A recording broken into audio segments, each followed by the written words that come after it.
So by the way guys, this is the new place where I'm living now because nag-resign mo kasi akong new work no.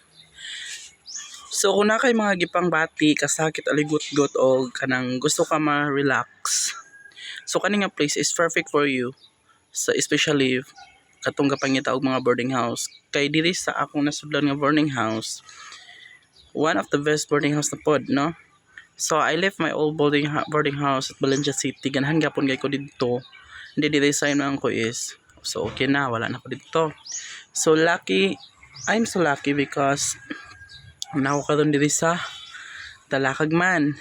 And then I found a new home for me, a new place to live nga naay siya punduhan, which is peaceful, mingaw, and then kung gusto ka mag-relax, look at the place. Okay.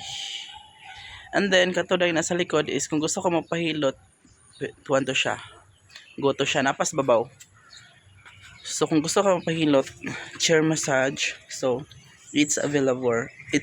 So kung pila ang sa mall nga rate sa pagpahilot ana guys, is same lang gihapon diri.